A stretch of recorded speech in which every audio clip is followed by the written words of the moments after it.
Hey everyone, welcome to Just Vibes with the Click podcast with your boy Peace J. And today we'll be talking about 5 mistakes young people make when starting up a business of any sort. And today I'm not alone as usual.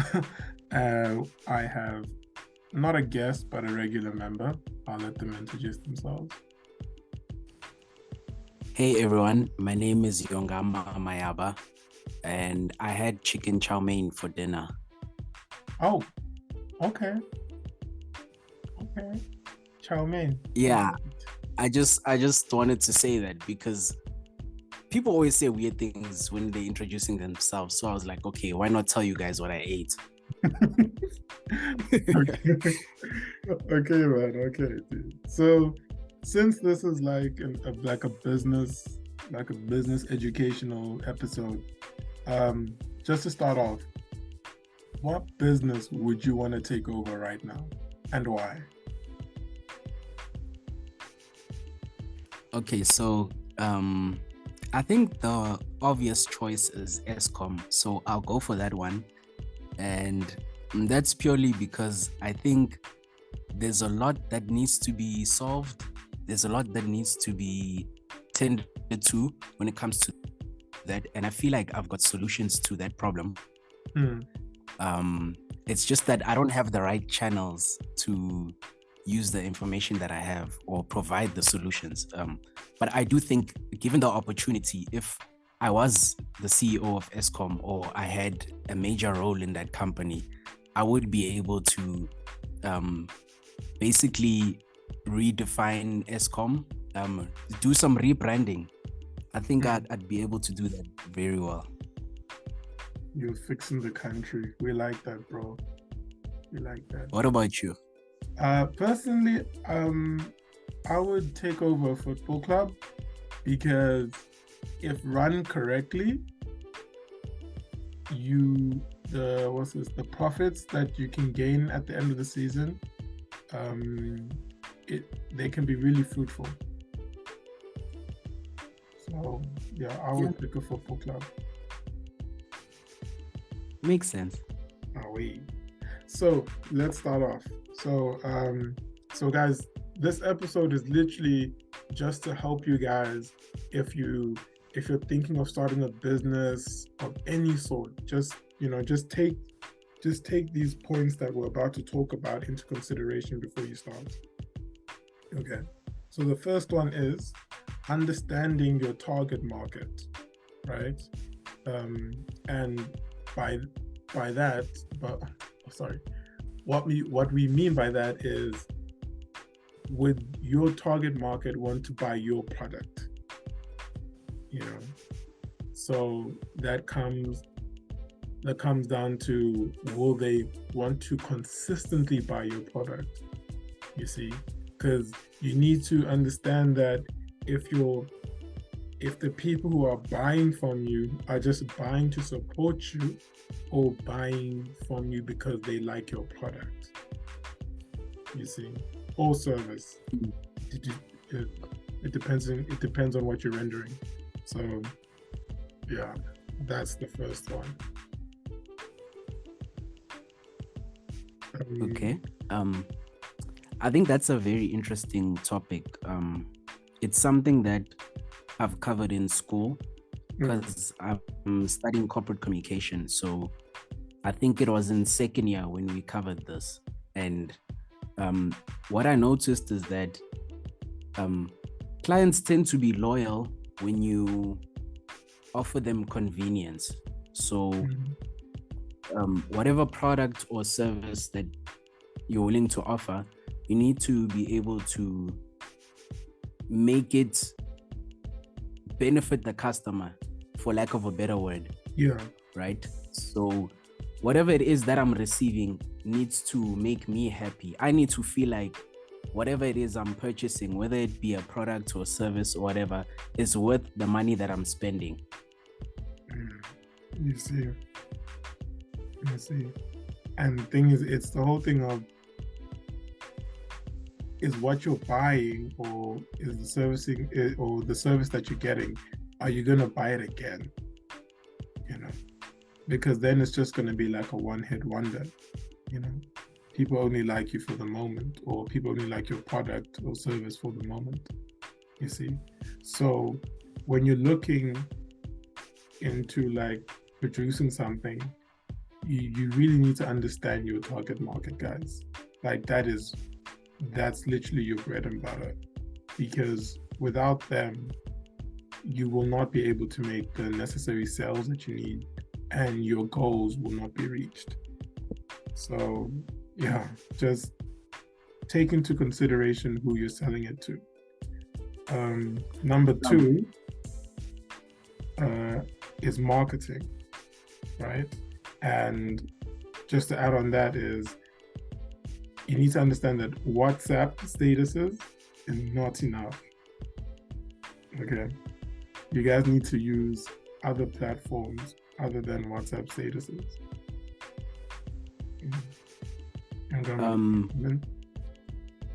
I just wanted to say, while we're on this topic, I think it's very important to expand your network. So I downloaded LinkedIn a while ago, but I only started using it properly last week. And what I've noticed is that it's a very useful tool if you know how to use it, right? I've been on LinkedIn every single day since last week, and I found out that people do different things there. People are in different career fields. There are people that are self-employed that are on LinkedIn that advertise their services and products. And I was like, oh, okay, that's pretty interesting. And because they are willing to put themselves out there, it's easier for them to get customers. It's not so hard for them to get clients because they are willing to offer something to those clients, to put themselves on every single platform, you know, because I remember speaking to someone that has a business, and he said to me that it's important to literally be everywhere, right? So he doesn't think that any form of social media is outdated, or any marketing technique doesn't really work. He uses literally all of them, and that's how he's able to get clients, because certain people might not be on LinkedIn, but they prefer Twitter as a platform. So if you're on both, then you're attracting people from all spectrums. That makes sense. I rate that highly, man. Because another thing that I don't know who I was talking to, but then they were like, use the platform that you're most comfortable with, right? But then like, okay, for example, let's say you have a good following on Twitter, right? Then you post your business on Twitter, right? Use your following, use your like, I don't know, maybe if you're like somewhat of a celeb on Twitter, you know, use that to your advantage. You know, like, we're not saying don't use the other platforms, but like the one that you're most comfortable with, and the one that you know that you have the most interactions with strangers or potential clients, use that to your advantage. You know, just literally put all your effort in there, and then also put effort into your other platforms. But always have that one platform that you know inside and out, and you know how to use it. You see, because I know I've got a friend who has a clothing company, and she uses Instagram to the fullest. You know, she knows when to post. She knows what like, when I mean by when to post, I mean like the time. Like, apparently there's a specific time you're supposed that she can post, and she'll have like the most interaction, the most feedback with her clients. So yeah, like I saw that as very interesting. You know, I saw that really interesting. But I think it's it's hard because it's hard to be brave, if we're being honest. You know what I mean? Because all of those things literally require you to just put yourself out there. And that's not necessarily an easy thing, because there are many factors to putting yourself out there. You know, you have a lot of thoughts like, what if this business idea doesn't work? Or I've got so many competitors, like what's going to make me different? You've got all of these things that you're thinking. And because of that, you end up not putting yourself out there because of your restrictions or your limitations, which is not a good thing, I think. Yeah, that's true. That's true.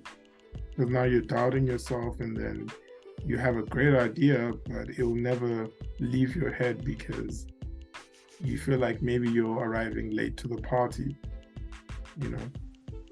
So, hey guys, believe in yourself, man. Be ready to take that risk of just, you know, posting that one image that will, you know, tell people that, look, this is what I'm doing, support me, you know. Yeah, I think believing in yourself is important. I don't want to veer off too much, but since we're on the topic, I think that's something that encourages me, because every single time I get turned down or I've got a presentation and I basically provide a solution to a company, they've told me a lot of things like, we've heard that before, or that's not really a good idea. But I'm like, oh, okay, that's cool. I just take the feedback and then I go back to the drawing board and I'm like, this is what I can fix. This is what I can do better next time, instead of just giving up, you know? Exactly. You know, and I feel like that leads on to the next one that we're going to talk about is feedback. And people tend to not request feedback, but yet feedback is literally your best friend, you know. And if I may say, like when it comes, like, if I'm speaking from experience, the only reason why the podcast is where it is right now is because of feedback, you know. When it comes to the background music, when it comes to where you can listen from, because like initially I was just on Spotify, so now I was only catering to a specific group, and now that you know, I received feedback saying like, yo, why not go onto YouTube, you know. That helped me because now I have more listeners, you know. I'm able to cater to more people who don't have Spotify but have YouTube, you know. And the thing is, I remember the one time I took off the background music, and then people came back to me and were like, yo, we want the background music on, you know. It's and then the following episode I put back the background music. And it's that type of feedback, you know, that you need to know, or you need to request from people who are either buying your product or like buying your service.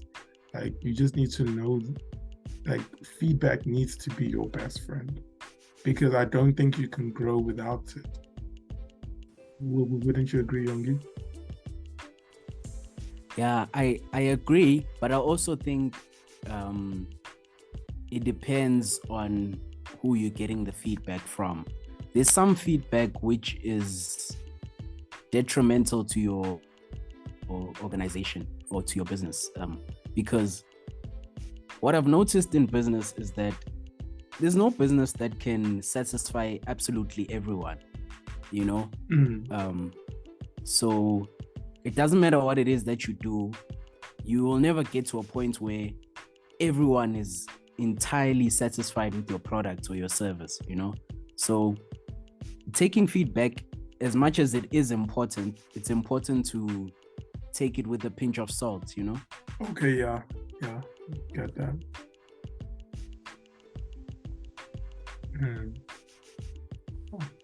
But you know, when it comes to feedback now, like, okay, for me personally, now I rate it so highly, and I feel like that's only because the feedback that I've received, has really helped me.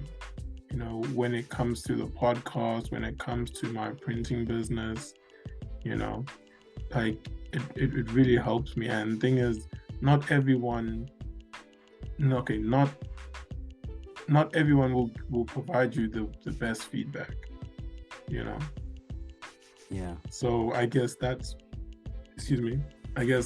where taking it with a pinch of salt comes from.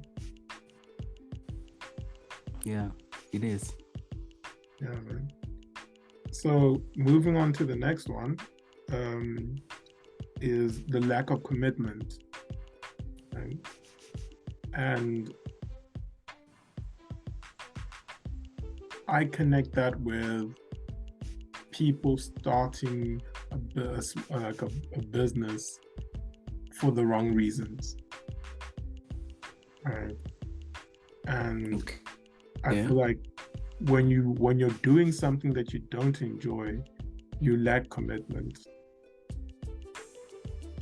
Okay. Yeah, That's interesting.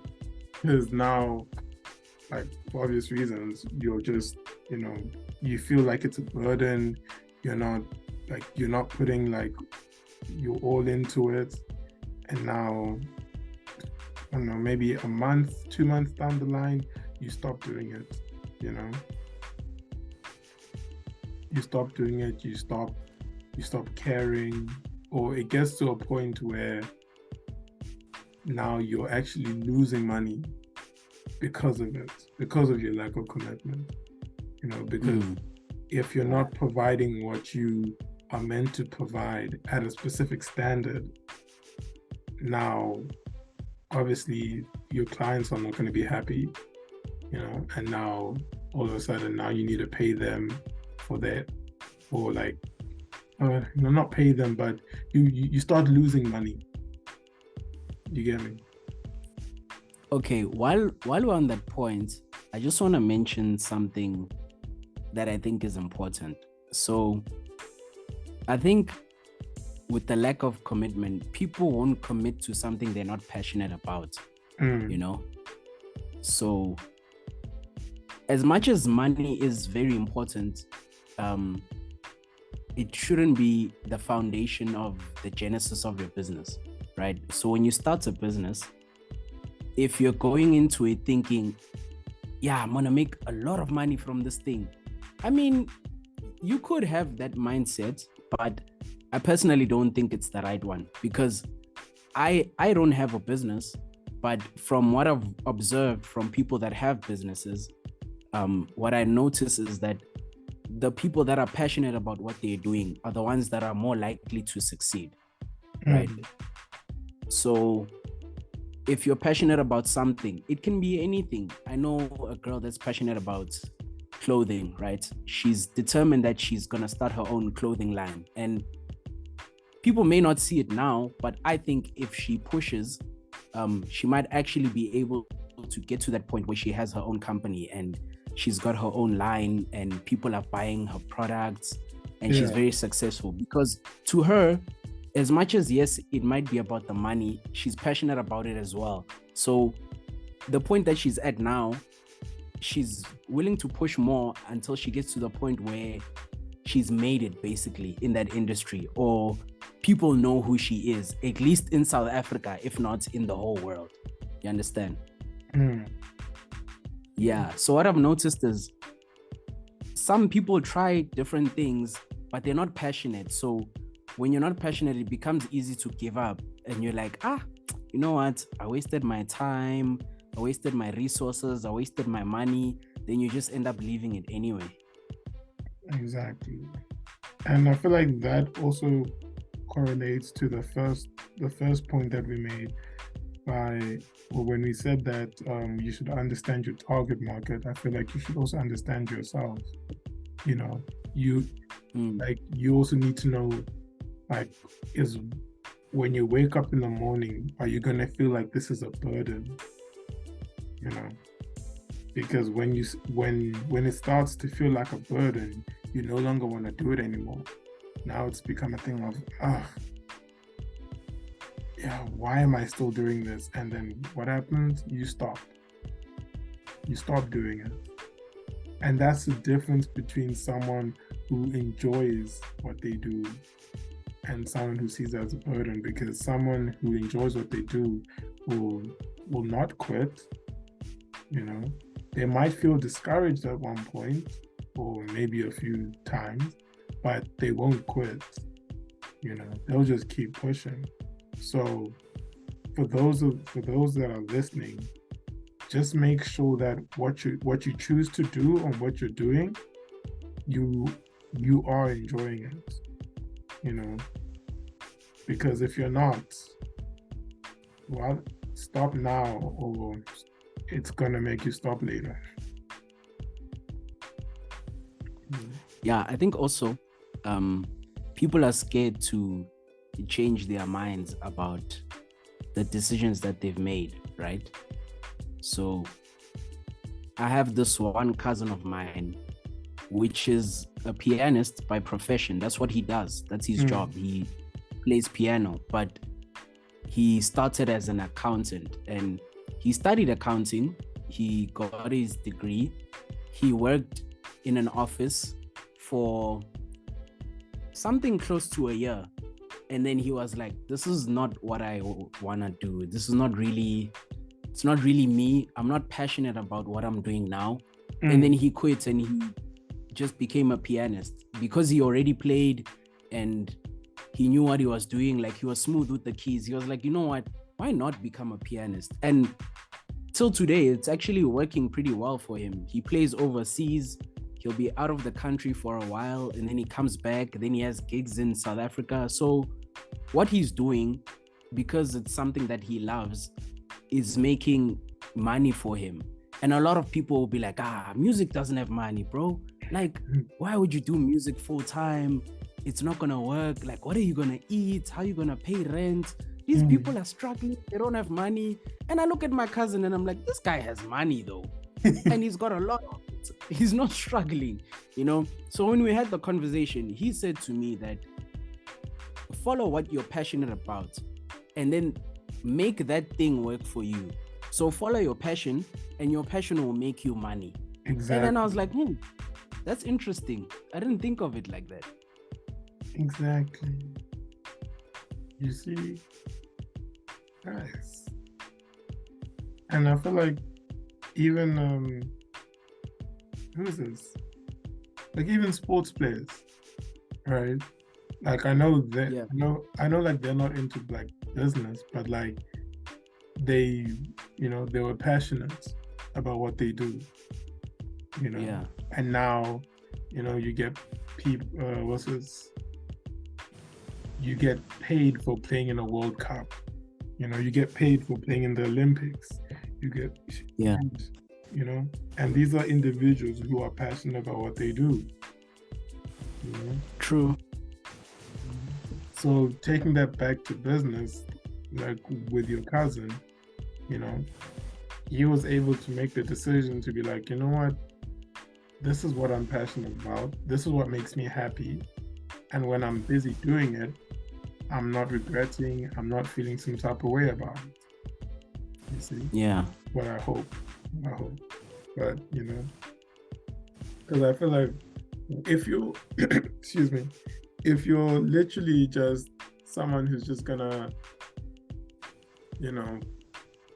get that, what do you call it? Get rich quick schemes. Like you're never gonna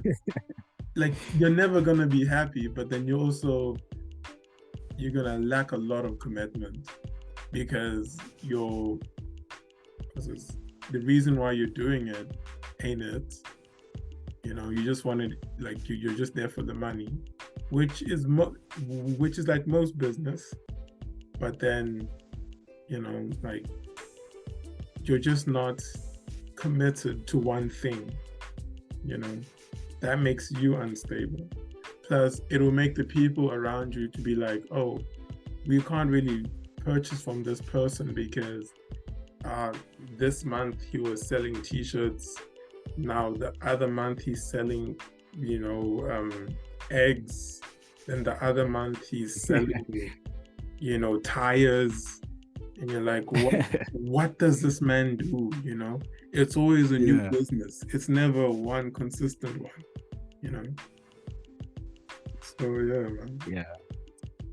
Oh man. So just going to the last one is financial management. And that comes to reinvesting into your own business. So what I've learned, so what I've learned from, you know, this, okay, for those of you who don't know, I'm studying financial management.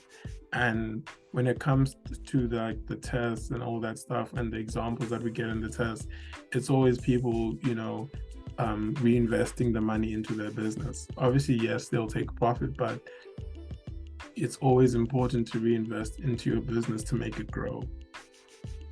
You know, like if you don't have outside investors, you are your investor, you know. So you need to be that person who's gonna like see how much the business has earned in a period and then put it back in, because that's the only way your business is gonna grow, you know. And that's whether it's like raw materials or even just the capital itself. Just, you know, find a way to grow your own business. So for example, I would say that someone who has like a printing company, if you're outsourcing your equipment, is it outsourcing? No. If you're using someone else's equipment, right, then with the money that you make from profits, it'll be smart of you to buy your own equipment so you don't have to go to someone else to use their equipment. You see?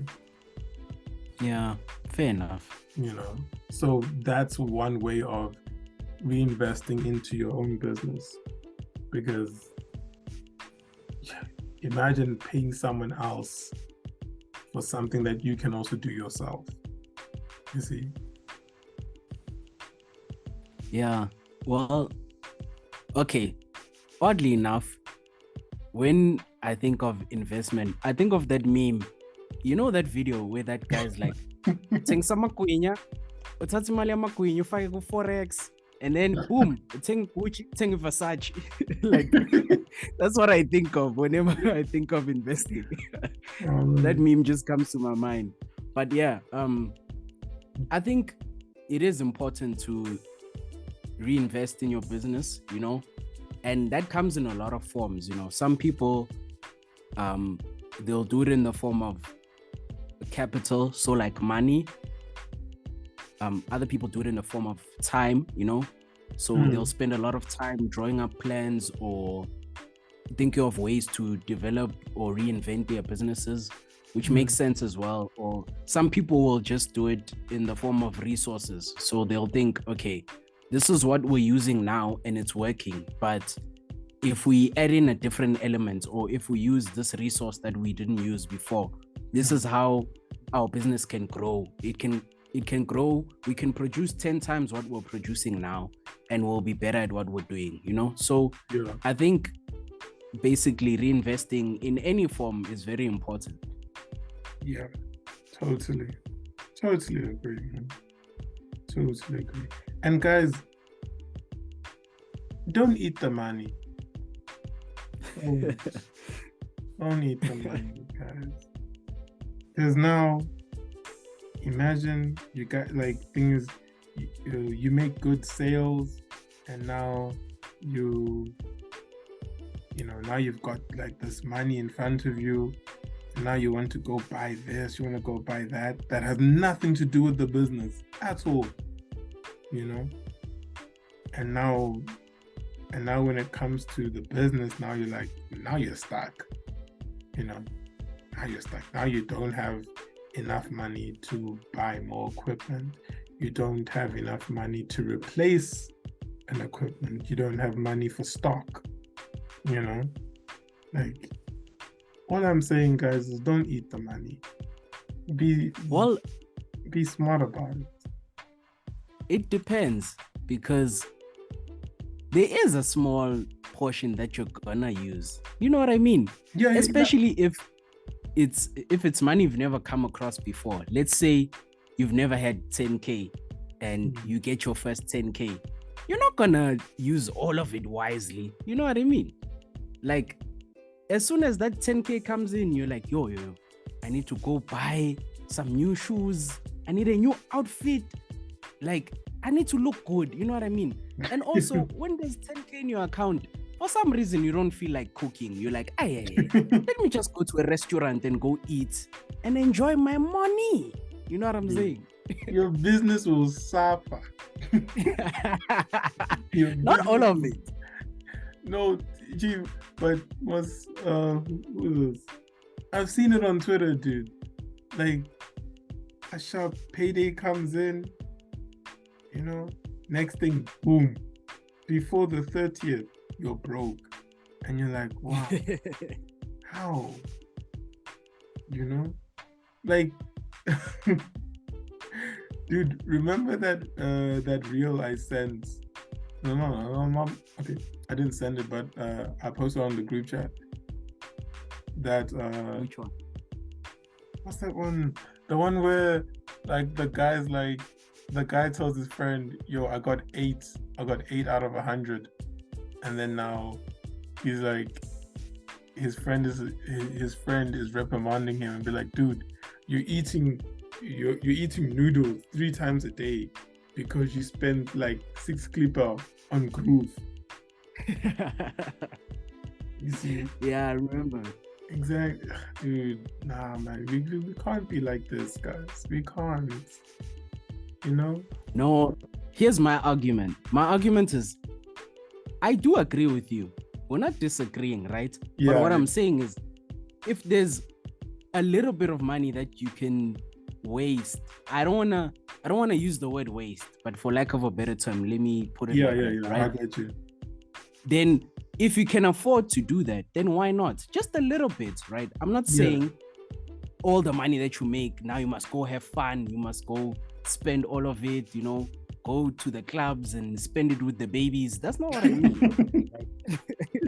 I just mean, if there's something that you want to do, something that you really want to do, you can plan for it and be like, okay, you know what? I've made 10K. I'll use the 10K as an example. I've made 10K, right? Out of the 10K that I've made, I'll use 2. 2 is for me to maybe give to my mother, help out in the house, and then what's left of that 2K, maybe there's like 5 clipper left, 500. You can spoil yourself and be like, you know what? I want a new t-shirt, or I was thinking of buying some pants or whatever. You know, it doesn't have to be a lot. Yeah, I get that. Yeah, but only if you can afford it. That's what I mean. Don't go out of your budget, in other words. Yes. Exactly. So, Yongi, do you have any other advice you can give to the listeners, you know, who are wanting to start businesses before we conclude? Okay, so what I would say is, if you have a budget, forget the budget. Look after your emotions. Okay, buy that pair of sneakers. No, I'm kidding. No, I'm kidding.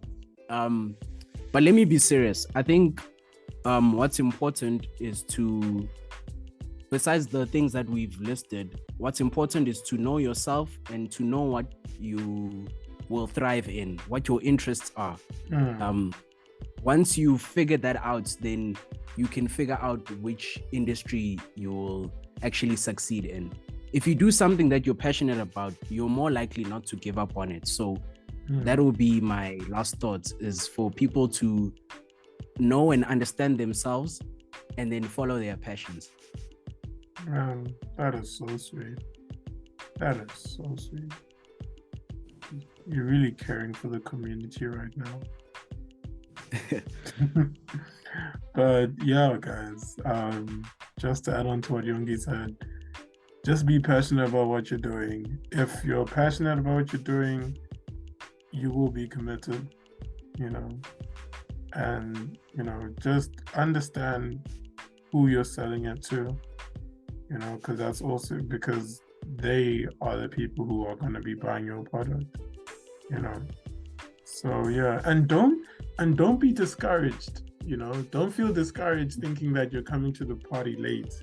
And I'm not talking party, but I'm just talking like if you're selling like t-shirts, of course there are other people selling t-shirts. Don't be discouraged about that. You know, be different, you know, make your product or service stand out. Yeah, I think as a person, you must realize that there are thousands of other people that are doing the same thing that you're doing, but the difference between them is that those people are not you. Exactly.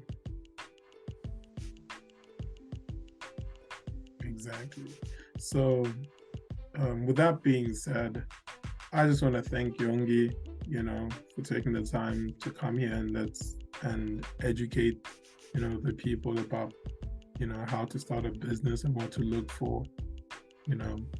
And, you know, I do appreciate the time that you've taken.